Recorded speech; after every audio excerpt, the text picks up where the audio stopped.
Kumusta po kayong lahat? Celebrity Chika Time po muna tayo at may inihanda po akong chika para sa inyo. Tara po't magchikahan na po tayo. Asia's multimedia star na si Alden Richards, ito pala ang dahilan kung bakit hindi nag-promote ng kanyang pelikula sa EAT Bulaga. Yes, mga celebrity chika time, yan po ang ichichika ko sa inyo na lubos rin pong usap-usapan sa social media ng mga netizens, lalong-lalo na nga po ng mga followers at supporters ni Alden. Bago po tayo dumako riyan, nais ko po munang batiin mga timbahay, team abroad at mga seniors natin dyan. Shout out po sa inyong lahat at happy Tuesday po.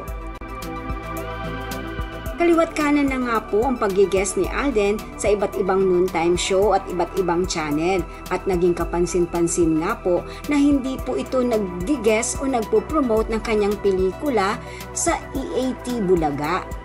Kung kaya naman po sa Thanksgiving po ni Alden sa panayam sa kanya ng mga press ay nabanggit at naitanong po ito at narito po ang kadahilanan ni Alden kung bakit hindi po siya nakakapag-guest sa EAT Bulaga o sa kanyang mga kasamahan sa mga legit rubber cards. Panuorin po natin ito.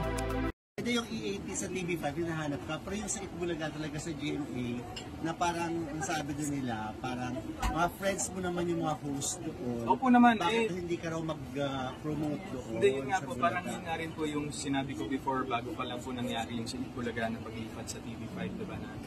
If I have to do promos with all of the shows, syempre I will not deprive the project that I'm working with the opportunity to promote it to different shows po, especially mga noontime shows natin.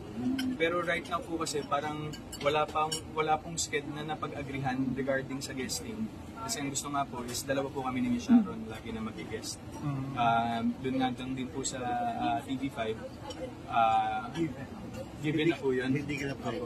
Given na po siya eh. So ako po naghihintay lang naman ng permission. Pero may relationship with the Dabber Cats po ng Itbulaga po sa kila Tito Vic and Joey is still there. And the respect is still there po. Hindi po nawawala. So magpo-promote ka sa Bulaga? Kina Paolo, kina Betong, gano'n? Pag ano po, ay, inaayos lang po yata yung schedule. Eventually po, matutuloy din po yan. Yes po, yes, Tita Rose, of course. Parang I always mean well po sa mga ginagawa ko naman sa buhay ko. Hindi po ako para mang-apak or tarnish ng relationship ko na nagkaroon ako sa mga nakatrabaho ko po before, most especially Itbulaga, na ang laki ng natulong po sa akin talaga. Nagkaroon ba ng offer na mag-iisa ka sa ng Itbulaga, ng tape? Yes. Wala pong ganung offer. Okay. So kung sakaling may mag-push, is it possible na tanggapin mo? Or dahil sa respeto sa TVJ, magde-decline ka na lang? No po, hindi ko po siya tatanggapin. Yes po. Merry Christmas ito doon po. Pong dahilan ni Alden kung bakit hindi po siya nakakapag-guest sa EAT para mag-promote ng Family of Two. Yan po ang aking chika updates for today. Salamat po sa inyong panunood. Huwag po kalimutang mag-subscribe. Pwede po mag-comment sa ibaba. Basta't wag lamang po harsh o nakakasakit sa isa't isa. Salamat po muli.